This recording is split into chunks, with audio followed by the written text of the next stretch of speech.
And welcome back, friends, to another Chase Stories chat. Today, I am here with my good friend, Karim. Karim, your last name is Lopez, right? Lopez, yeah. Karim Lopez. Welcome, Karim. Thank you for joining me. Yeah, no, thank you for having me. Excited to be doing this and helping this get off the ground. Yeah, totally. I appreciate it. Um, Karim is a big reason why sort of Chase Stories has gotten kind of taken off and come off the ground.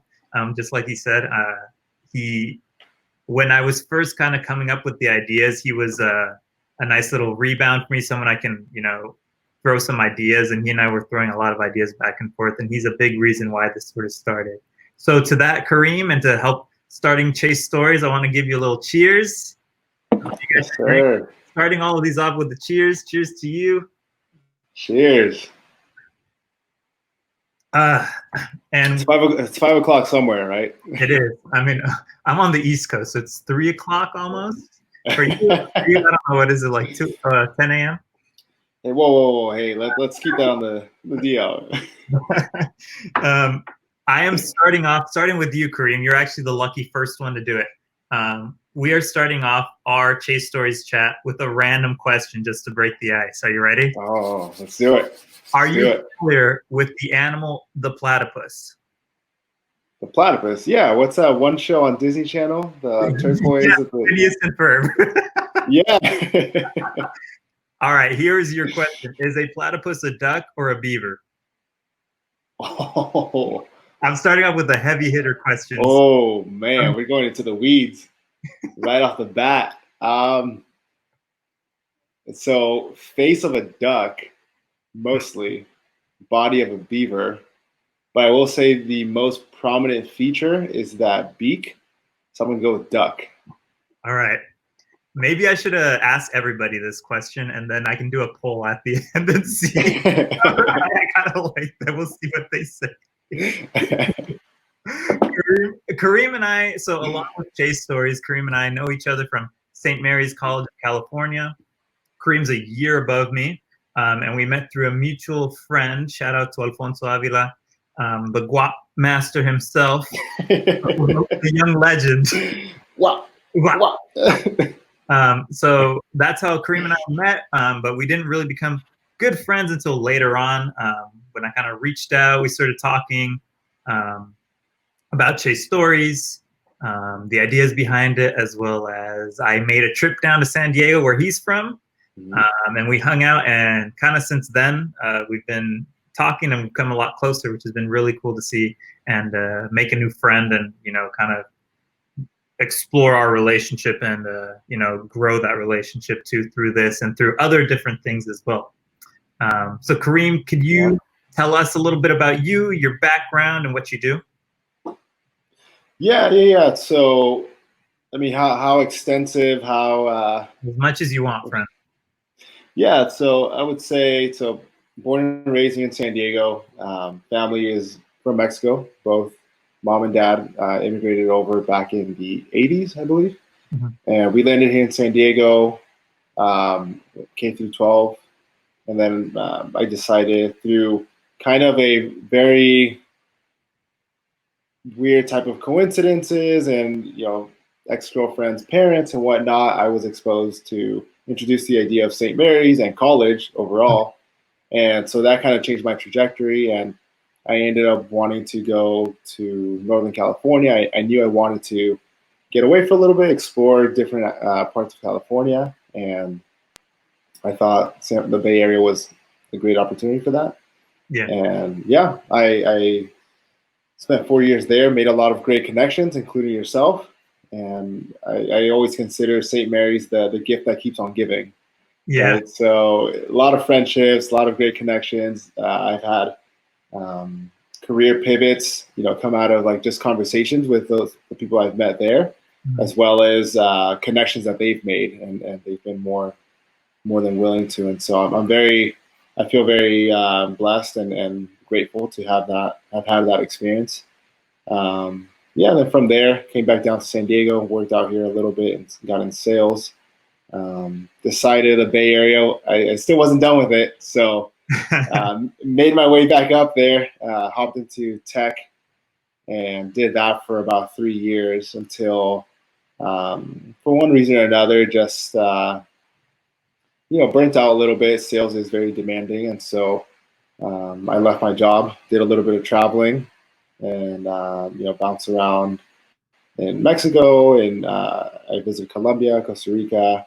I did like Western Europe, and yeah, then made it back. And since then, I've been working in construction. One of my uncles has a construction company flipping houses, and currently I'm flipping a house with one of his business partners. And yeah, been excited to do that. Always loved working with my hands and kind of seeing the fruit of my labor from start to finish. Yeah. And we'll see what's next. So you said my dad's also an immigrant, and as well as my grandparents on my mom's side. Do you think, or how do you feel about like growing up with immigrant parents? Did that affect you positively or negatively growing up, as well as you're bilingual as well? Right.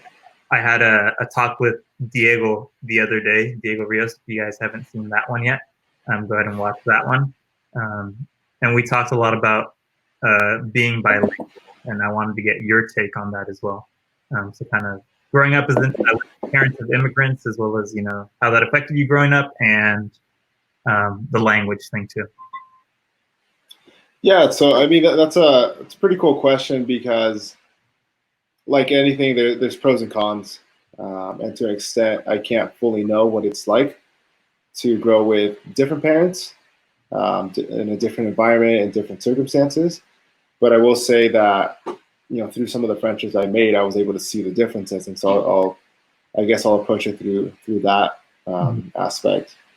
So I think Spanish was my first language, and I was lucky enough to have gone K through third grade, I believe, in to like a bilingual type of performing arts academy is what they called it. What the difference is, I'll never know. But you were growing up to become a child star on Telemundo, essentially. Essentially, yeah. On La Rosa de Guadalupe or something. Yeah, I was gonna be the camaleon, just changing colors and plugging in and out of English and Spanish and whatnot. So I was lucky to be able to retain that. We also, my family, I don't know if it was the foresight or just kind of plain luck that we were able to purchase a property that was a duplex. And so my grandparents, who also immigrated from Mexico, lived next door, while my mom, and me and my two siblings lived next to them. And so while she was working, I would come home from school, spend most of my time with my grandparents, and I, very often call them my second set of parents because they were there for a lot of it. And in many ways, they helped like inculcate a lot of what Mexican tradition means to me now, whether it's the food, it's the mannerisms, it's the humor, and all the banter going back and forth and stuff. A lot of that I just picked up from my grandparents, which I'm very grateful for. And I thought it was a good childhood. We still grew up in the time before cell phones and computers and all that were mainstream and accessible to everybody. And so good old days. Yeah, exactly. Oh, back in my day. And so so we had a pretty good, well-rounded childhood. Climbing trees, riding bicycles, getting scuffed up and earning our stripes, so to speak. And by that, I'd be like scabs and cuts and whatnot. And so I look back with very fond feelings and sentiment for those times, because I think we're very lucky to have experienced that, but also have one foot in what is now the gig economy, kind of like the tech and social media world, that we're now living through. And so, yeah, I think it was a very, very unique time to grow up. Yeah, definitely. And then you went to St. Mary's. How was your experience there? Obviously, you're pretty far away from home. Yeah. And it's a very small community as well. It's a very tight knit community. It can be great in a sense, and can also be kind of difficult, I would say. Yeah, definitely. I think so. I went to a small charter school for high school. My graduating class was, I think, 112. Mm-hmm. So for me, I was used to the small classrooms, the everybody knows everybody type of setup. And so St. Mary's for me with 2,000 undergrads was a step up. I had a lot of friends who came from bigger high schools, and we're always talking smack about how, oh, that was the size of my freshman class or something, which I had no clue about. And to walk that back a little bit, I had no clue even what to expect about college, because it wasn't something that was taught to me, or it was an expectation that was inculcated in me from a young age. It just happened to be that an ex-girlfriend of mine in high school, her mother was a professor at a local community college and local university over at Cal State San Marcos. And so, yes, she, I was very traditional, very conservative. And so when I asked for permission to date their daughter, and I'll leave it at that. People can draw conclusions and assumptions from that. But I was very conservative. I was very kind of religious and very, ethical with the way I carried myself. So I approached their parents, and one of the things that I still remember to this day was they prioritized not only the relationship I was going to have with their daughter, but also the development I was having as an individual, which I'm grateful for to this day, because they made me agree to take AP classes, honors classes, and the curriculum we had was also IB, like International Baccalaureate or whatever. And in order to because date your daughter? Yeah, they said, if you want to date our daughter, you seem like a nice guy. We're all for it, but first comes school. Yeah, and I mean, basically, essentially, that's what they were pushing for. I had to take school seriously, and of course, here comes dopey Karim, still got his milk mustache, and trying to figure things out. This is one of my first girlfriends. Yeah, I was all about it. I remember coming into junior year, I had signed up for AP classes, like honor classes, and I was so motivated. But I still didn't have an idea of why I was doing this. It was just because I wanted to be dating my girlfriend at the time, and all this just kept building. And we've talked about this a lot, where learning or being exposed to new ideas, new information, history, and different topics and whatnot, it builds on top of each other. And so when going through that year, which I ended up getting like straight A's, it was the first time. I've always been good at school, but like that year, I was like really motivated.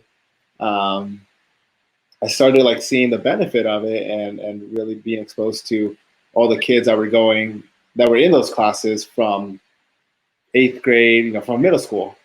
And so it definitely just elevated, and exposed me to different ideas. And I thought that was a big pivot and change in trajectory, because I then started looking at college as something else than just the next step or whatever. And even then, I still didn't know what to expect. So I got to St. Mary's. We got the dorms, no parents around, we can drink alcohol on campus. Oh, great. I had never drank either. That was another thing. It wasn't until summer before college. So as you can imagine, any sheltered 18-year-old would go crazy. And that I did. Bring out the fireball, boys. We're going out. Oh, dude, it was the I still remember it was the raspberry Smirnoff. Oh, ew, Exactly. ew. Exactly. I don't have fond memories of that. But ignorance is bliss, right? Yeah. So that was the drink of choice, or yeah, I mean the the default, because Mm-hmm. money wise that was the cheapest thing. So oh, and the Four Locos, I almost forgot we had Four Oh, Locos back then. locals. Yeah, so yeah, it was a great experience. Mhm. I was gonna ask, what did you study in college? I studied economics. Mhm.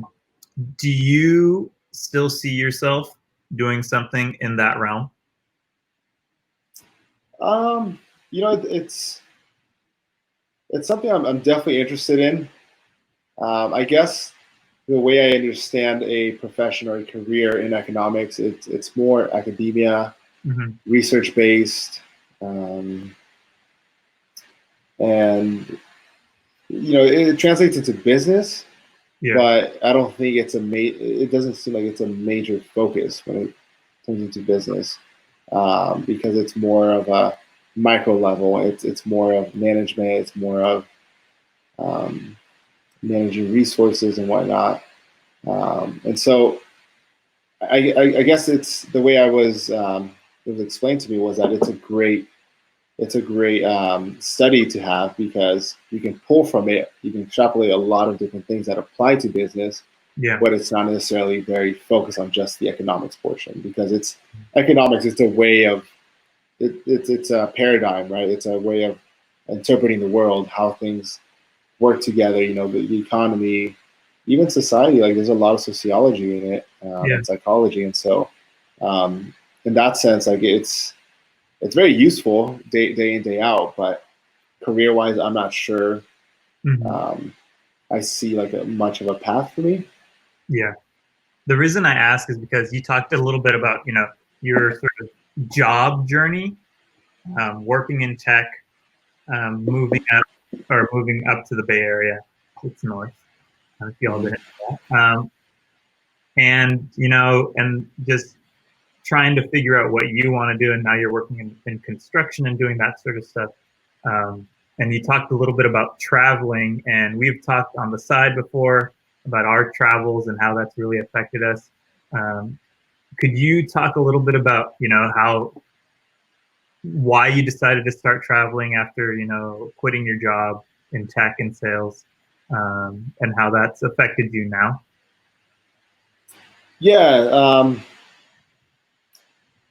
So a lot went into that decision, because just like college, um, I very much had what I now realize and am able to verbalize as the imposter syndrome, of Mm, not feeling like I belonged, yep. of feeling like it was only a matter of time before people realized I was a fraud, right? That I wasn't supposed to be there, or that I didn't know what I was actually doing.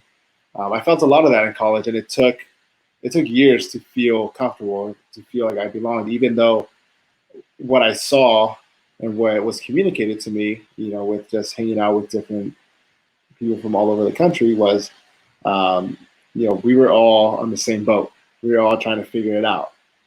Yeah. And even then, sometimes it takes longer for some people, and it's faster for others to realize those things, and then to kind of get on track and start hitting your stride. And I think I dealt with that when I was in tech as well, because what I had seen growing up was most of my family being in blue collar jobs, blue collar professions, which they're great, right? I'm doing construction now. I love it, despite how it might be perceived. Yeah. Um, I think they're very good ways to earn a living and provide for your family unit. And so, yeah, I think there was a lot of pressure in that sense. Sales in itself, for anybody, despite your background, it's a cutthroat way to make a living. It's fighting for your job every single month, right? It's great. You hit your number last month, but what have you done for me this month? Type of deal. You're never really cruising. You're never really. Um, how can I say, like plateauing or whatnot, because there's always more to do. And I think the way I'm wired, um, it was just more effort for me than it was for others that were wired in a way to succeed for those types of roles. Yeah. And so it just took a lot out of me.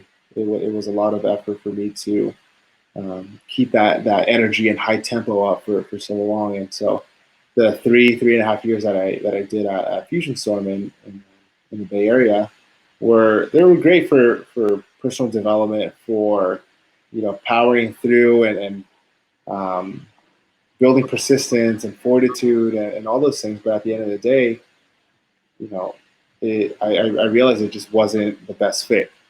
And Yeah. that's not to say anything bad or negative about the company or the people who work there, because I still have good friendships with people that work there. It just wasn't a good fit, and that's okay to admit or to realize. Yeah. Yeah. Let's talk a bit about imposter syndrome because you brought that up, and I've talked with other people about it as well. And could you maybe go into what that is and how you feel it or how you felt it? Yeah. So I guess I'm not sure what it would look like in Webster's or dictionary.com, but I guess what it felt like was that I knew I wasn't performing to what I perceived everybody else, what level they were performing at. I always felt inferior in the sense that I had doubts, and maybe that's a personality trait. Maybe that's just how I'm wired, where I'm very critical of myself. And so I'm always doubting myself, and it helps motivate me at times, but it's also very easy for that to become a negative um, kind of obstacle, because there was times where I was thriving and I was loving the struggle, and I was like, you know what, it's being uncomfortable. It's part of adulting. Adulting, it it's doing things that you might not want to be doing, and for the sake of getting to a place where you will be doing what you Mm. want to be doing, and earning more, and meeting new people or doing different types of things in a career that you end up loving. And what I've realized is that just takes time. It takes Yeah. trial and error. And the way I see it's now, I gave it 3 years of my life. I learned a lot, and I now know what I don't want to be doing. Hmm. And so at the end of the day, it's still very much a valuable experience and one I don't regret at all. But yeah, I would say imposter syndrome was that kind of in between of not feeling like you're cut out for the expectations placed on you. And a Yeah. lot of times it's the expectations you're placing on yourself. Yeah, totally. And Yeah. how do you deal with those feelings? Because, like you said, like it can be beneficial and it kind of pushes you, but I know in my sense it can be, at least for me, putting a lot of high expectations at times, and feeling unworthy can really just bring me down, um, and make it really difficult to just kind of just feel like you're in a good place. How did you sort of get over that, and do you have any tips or strategies that you use that really helped you out, or things that helped you? Yeah, I would say a lot of it just took time. It Hmm. took trial and error and just experiences to develop maturity and wisdom, so to speak, because like in college, we're just trying to figure out our place and where we fit in, our group of friends. Are we in the cool crowd? Are we not? All these things, and it just takes time to get out of that. And for some it's faster. For some, it takes a little bit longer, and that's perfectly fine. I think for me, I kind of always had an overtone of doubt, of insecurities, um, that was just kind of like a cloud hanging over my head. And even though to others, I seemed like I was being successful, I seemed like I was very confident or whatnot, on the inside, I didn't feel that way. Yeah. And it just took a lot of time for me to have conversations such as we're having now, and to also just flood myself with positive information, positive reinforcement, surround myself with people who are, not only do I admire and am at times like trying to replicate what they're doing, because there is a period of fake it till you make it. Yeah. And then you end up convincing yourself, just how the vice versa, the opposite is true, that you tell yourself you're not smart enough, you tell yourself you're not good enough, and you believe those things. Mm-hmm. And so I think it just took time to understand those concepts and then to practice them. And it's a long, tough process, but there is light at the end of the tunnel, you know, and a lot of it is just growing up. And then there's also a lot to be said about um, just removing yourself from those situations, right? So for me, traveling and leaving my job was that exactly. It was initially just saying, you know, screw it and taking off and not thinking about it. It's more of a, I think it's like kind of childish, but also very necessary for that place I was in my life, that time in my life, of just saying, screw it, you know, no responsibilities. I'm just gonna do this despite whatever, even though this is just all internal dialogue, right? Yeah. And so I remember my manager had a great conversation with me, and or we had a great conversation, and he was like, you know what, this isn't looking good. There's two things you can do. You know, you can give it another shot. You know, you've been trying really hard, and you know things are just not panning out, or you know the kind of situation at work, it's not the most conducive for you to be successful. But you know, you can go that route.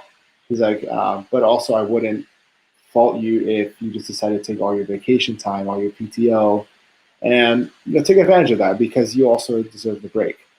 And I was like, you know what? Right now, the way I'm feeling, where I'm at mentally, psychologically, all these things, like I just want to decompress a little bit and come back with, you know, more clarity. At least that was the goal. I went to Colombia, which I know some of your family is from. Yep. Loved it, by the way. Had such a good time. Um, and yeah, it was great. Went with a couple of friends.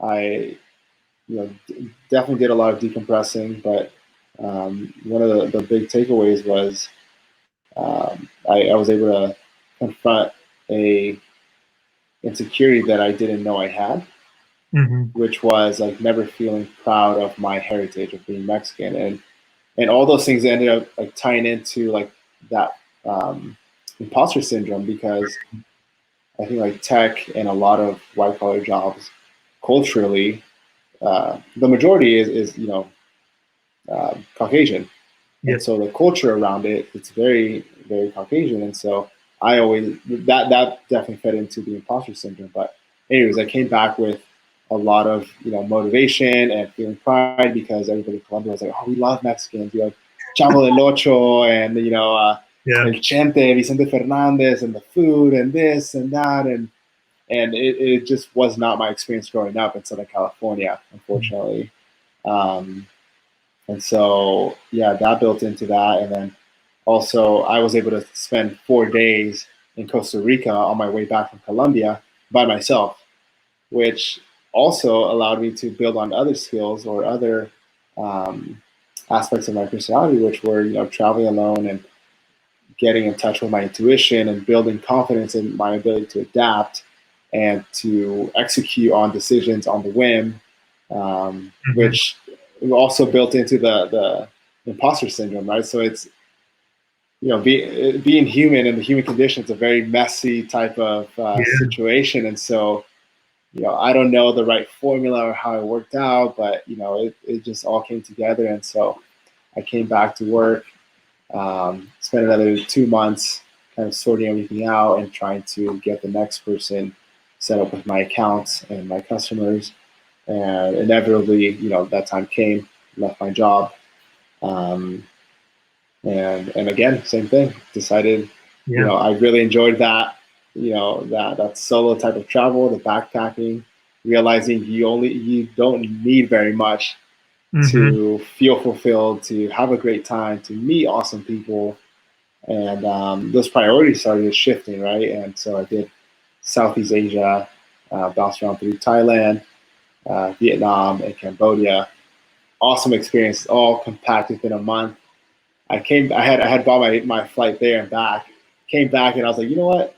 I've got some money saved up, like, and a severance package. So like, why not keep it going? And I did, and I did that for like 5 months, New Mexico, and then I visited Portland for a weekend, and then I also went to Europe for like about 3 months. So, Man, you've done so much traveling. I'm jealous. First of all, I think it was something that you talked about in terms of the jobs and the imposter syndrome too. Just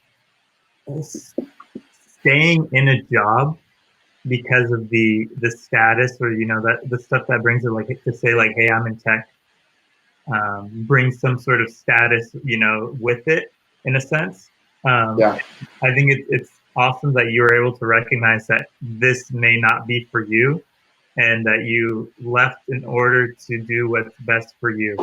And I like to think of that as well, like with thinking about like high school and college and trying to choose which is going to be the best fit for you. And you're making these decisions all the way from like after eighth grade, and you don't yeah, realize how big the impact is, and trying to figure out what is going to be best for you. Because just say colleges, for example, like going to a big college, like let's say, I don't know, University of Arizona, or whatever, one of the bigger schools, may not have helped you grow as a person. It may not have been your thing.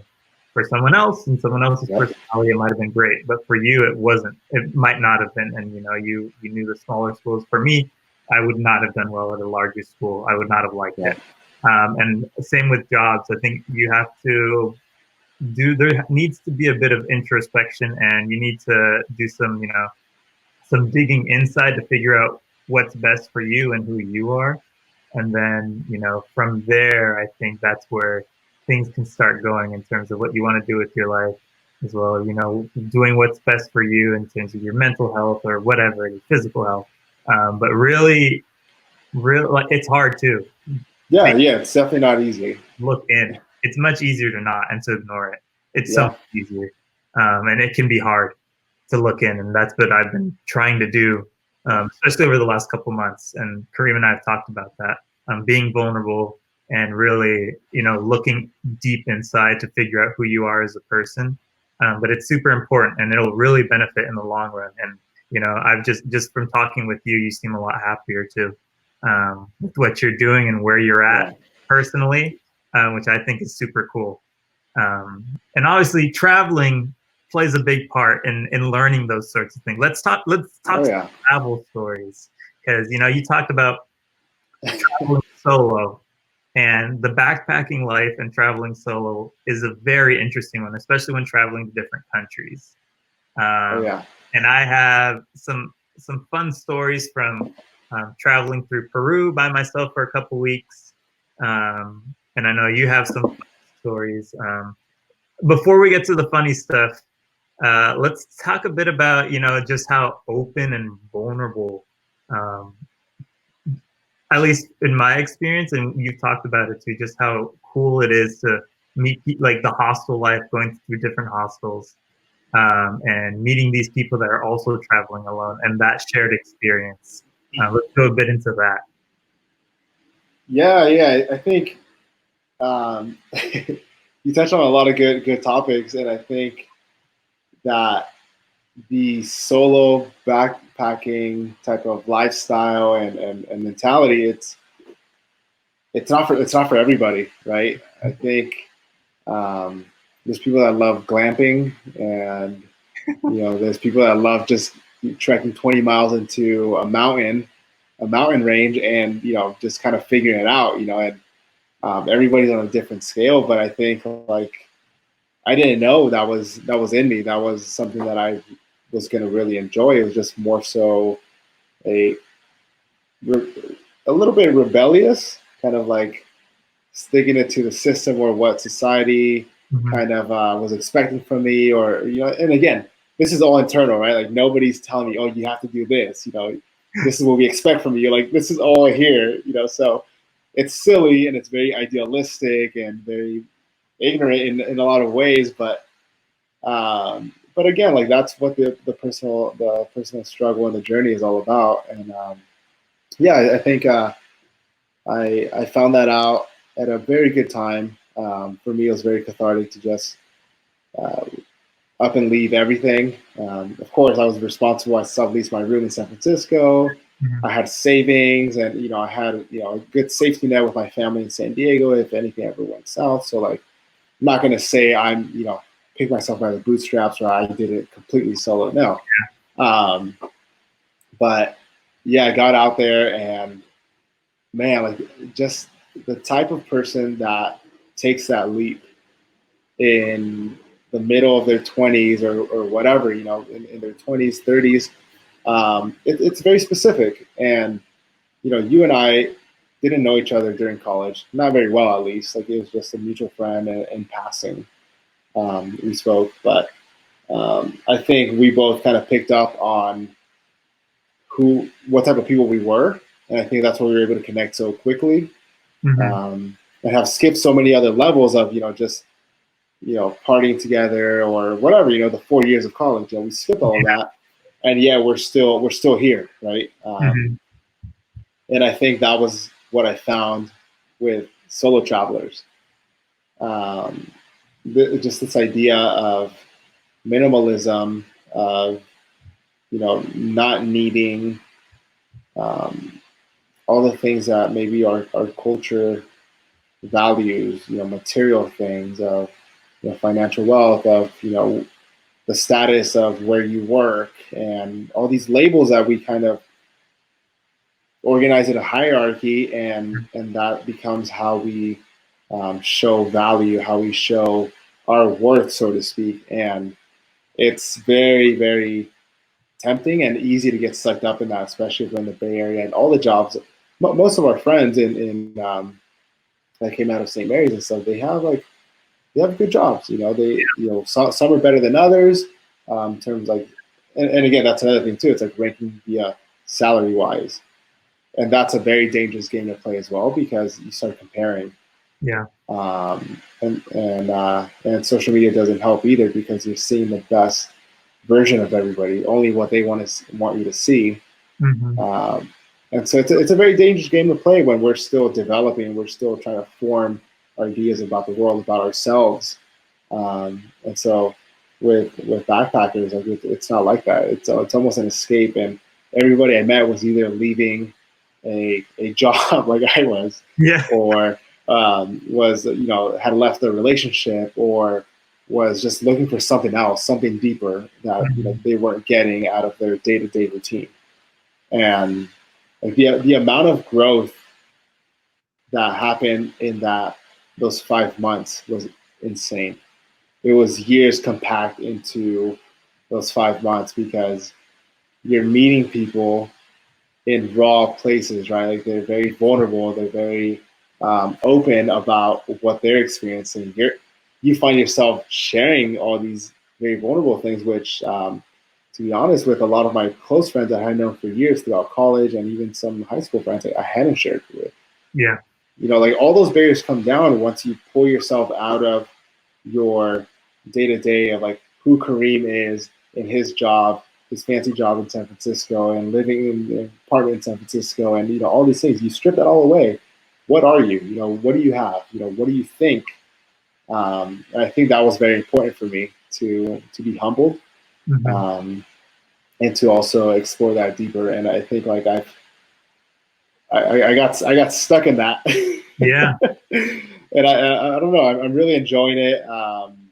Just having shed all those expectations and kind of false narratives, and because of it, I'm making the friendships I want to be making, Mhm. and those friendships are at deeper layers. And I find myself waking up in the morning energized to go on with my day and have these types of conversations, with more and more people. And so it's one of those things also where the type of person you are, the types of vibes you're putting out, Mhm. people are picking up on that, and you end up connecting. You end up finding those types of people within a crowd, Yeah. some way, somehow. I don't know how it works, but it just happens. Yeah. Totally. No, I love that. And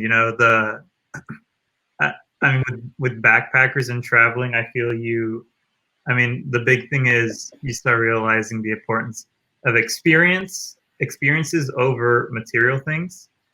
Yeah. And like you said, like for me, I realized everybody who's traveling or like in a hostel is usually not from that area. And so everybody's in this, different place where you may or may not speak the same language. Right. And you're all convening in one spot. And, people, like you said, people just kind of like put their guards down and are Yeah. just really vulnerable, which is, like you said, like it's hard to do in the day-to-day life. And that's something that I'm trying to learn to do more, just in general, because it does really energize you, and you find like-minded people, and you don't have to put up the BS facade of whatever it is that you're doing all the time. Yeah. It can be super draining, and you don't realize it, but it does drain you at the end of the day. And so, finding those very genuine connections and building those relationships is super, super important.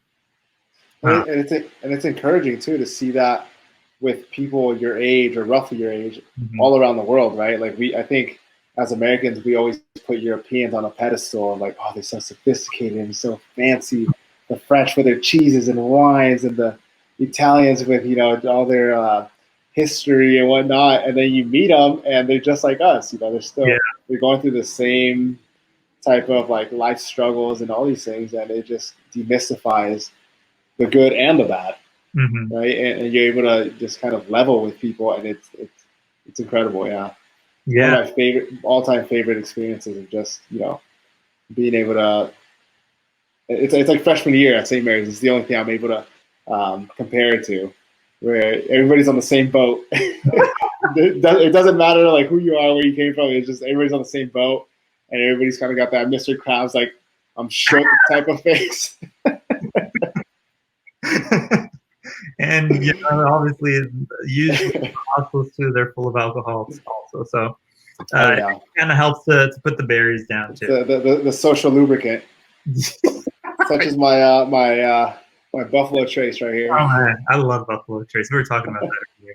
No, I mean, just thinking about it. Yeah, I mean, music and alcohol. Those are two things that you'll usually probably find at a larger hostel, which in Peru I found a lot of. Let's just say that, along with dancing on top of bar tables, but we don't bring that up. Oh, you went all Coyote Ugly on them? Oh man, all in. Your boy was getting tips left and right. It wouldn't let me leave. The bands made you dance? Oh, bands to make them dance. And what's a rack them up or rake them up?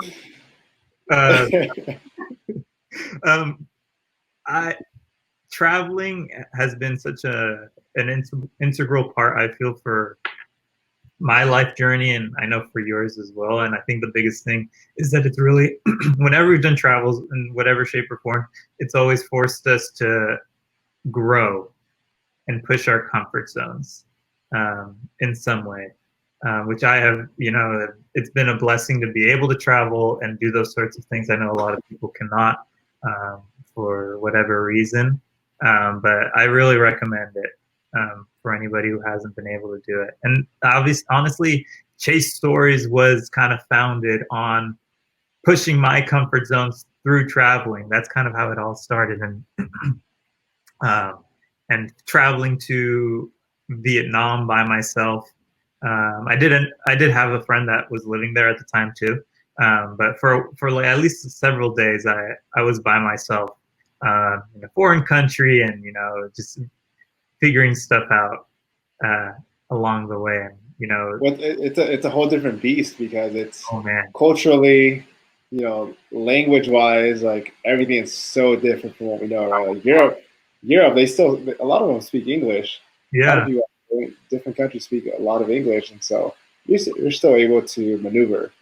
But Asia, it's a different animal. I definitely recommend it, especially Southeast Asia, like you did. It was one of my favorite trips because of how unique It was, and the people were so kind. That was probably the coolest thing. Everybody was super nice.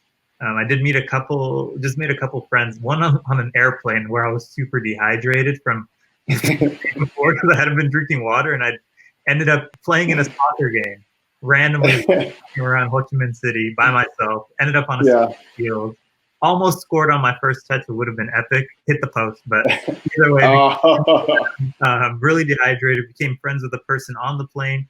June is her name. I'm actually friends with her on Instagram still, and every once in a Nice. while we talk just to say hi. Yeah. You know, it's traveling has really pushed my comfort zone, and I think that's the as I've been thinking about, you know, what is Chase Stories, and Karim and I have talked about this and what we want, what I wanted it to be, and you know, traveling has forced me to be vulnerable, put down my barriers, and it's really forced me to grow. And it's, you know, pushing my comfort zone, and you know, just in general, as a person, you should always be trying to push your comfort zone, because that's where you eventually, you know, that's where growth happens when you're pushing that. You know, if you stay too comfortable in your spot, it can become very stagnant. And I feel in order to, at least for me, and where I want my life to go, I don't want to, you know, be stagnant and have regrets in life. You got to continuously, you know, strive to grow and level up. And that's how, you know, that's kind of how Chase Stories began, is through traveling and doing that. And now it's become a place where, you know, we're just trying to talk to people where, you know, they're also, through their similar experiences, are trying to level up and grow as people, and hearing their how they got through these things. And it's been cool to see and talk with several people, and now you kind of helped, you know, flesh out these ideas. So it's been cool to see so far, and I feel very fulfilled doing this. It's been it's been tiring, talking to so many people. You don't realize how draining it is. You just like chatting, but it's been super fun to be able to do that, and I appreciate you and your, you know, your help as well. Yeah, of course, man. And I think one of the things we talked about as well was that in these Chase Stories chats, like you're gonna come up with you're gonna speak with a lot of people who all had a very unique, distinct background, and realizing the validity of it all, right? You know, different perspectives, different viewpoints, and all these things, and how as humans, like we're designed to categorize and judge and assume and all these things. Because there's so much going on in the world that if we to, you know, ingest all the data that's coming in individually, like it would be too much to process. And so we function off like putting things in buckets and categories and whatnot. And there's a grain of truth in everybody's story. And there's always something to be learned. There's something to be something to chew on and you know, try to, or I guess like just like just share like put light on a different subject or a different aspect, so to speak. And yeah, I think it's really cool what you're doing here, and I'm happy to help however I can, man. Yeah, man, I appreciate it. So now that currently you just, you know, moved into a new apartment, you're telling me, what are some goals that you have coming up, whether it's, you know, personal goals, financial goals, you know, whatever. Do you have any goals, small or big, that you want to accomplish? Yeah, definitely. I think it's important to always be thinking big picture. You know, while history is very, very important because it's what we make decisions from, right? So like our experiences, our viewpoints, all these things. Like, you know, expanding that allows us to operate in a much more deliberate and thorough manner when going forward. And so I think taking everything into account that I've been through, that I've learned, that I continue learning, I still keep in mind that I want to be financially in a good place. I want to exercise my entrepreneurial type of muscle, so to speak. And so, yeah, so right now I'm doing construction. I'm flipping houses, and I have, because of COVID, because of different scenarios, I have the opportunity right now to be working in exactly what I enjoy, although it's not something I want to stay in for the rest of my career. I enjoy working with my hands. I love working on my car and tinkering with it and fixing it up, and I love doing that with homes as well. And so right now I'm learning the finance aspect of it. One of my mentors right now, he's the guy who's employing me, who he just purchased a house up in Oceanside, so maybe like 30, 40 minutes from here in Ocean Beach, where I'm at in San Diego. And we're doing everything from start to finish. The demolition, knocking down walls, putting up new walls in different places, putting up the lighting, all the texture in the drywall, and just everything from start to finish. That's something that's always it's very exciting for me to see the fruit of my labor. And I think that was the disconnect with sales, was that I can make 100 calls in a day and not get any appointments, any sales, no meaningful conversations. And then other days I can make 2 calls and get a sale from one of them. Like it just didn't make sense in my head. So there's that disconnect. And so, I'm learning about myself and what works for me. I still think, I'm still aiming to get a job in software now, in like customer success roles, project management, even in real estate too. I've been looking at property management type of positions to learn more about what I ultimately I enjoy doing, because at some point I would love to purchase homes, flip them, own some, rent them out, and I love the business aspect of that. And I guess, like, to answer your previous question, like, my economics degree kind of fills some of those gaps of understanding, because I can see bigger picture, the flow of capital and savings and income and all these things that are working and that are in play. So I think ultimately, like, through my own means, I want the same thing that a lot of people want, which is like financial freedom, the ability to make decisions from a place of like very thorough choice, rather than like feeling like you're stuck in a job and you have to stay within a certain city or state, or you kind of feel forced to make certain decisions because of debt or because of certain commitments. And so I think ultimately, like, roughly a 2-year plan is to finish paying off my loans, which I'm almost there, and I feel very great about. I think I'll be done by the end of the year. But congrats. Yeah, thank you, man. Thank you, appreciate that. And then, like, focusing on like building and creating the life that I want. That's awesome, and you're getting fit. Shout out to the virtual workout squad. Yeah, VWS. VWS. It's Rebel. Let's go. Yeah, shout out to Rebel. He'll be on one of these soon, and hopefully we can get the 3 of us on it sometime as well. And that's a little workout class that we do over Zoom with a group of friends. And you're looking good. Thanks, man. I appreciate it. Like a nice carne asada burrito. On it. my girlfriend Cassie, she got a present from a friend. It's a tortilla blanket. And so it's like a month ago. I was like, hey, record this. So I like laid it out on the floor and I like rolled myself into it. And I was like, I captioned it like a bean burrito or whatever. Oh no. Oh man. That's good. I'm gonna change my analogy though. You look more like the al pastor, but you started off on the heavy part, on the top, and now you're getting nice lean. You've been cutting it. Getting those nice cuts. Cuts. Meanwhile, I've been the one eating it. Your boy's getting weight. No, I see you coming up too. Oh, yeah. You told me you lost like 10 pounds in a few weeks. Yeah, which is intense, dude. That's a testament of your hard work. I've been going at it because after I tore my Achilles, like a year and a half ago now, I was just like nothing. And I love to go hiking. I love to run, soccer, and so that was really tough.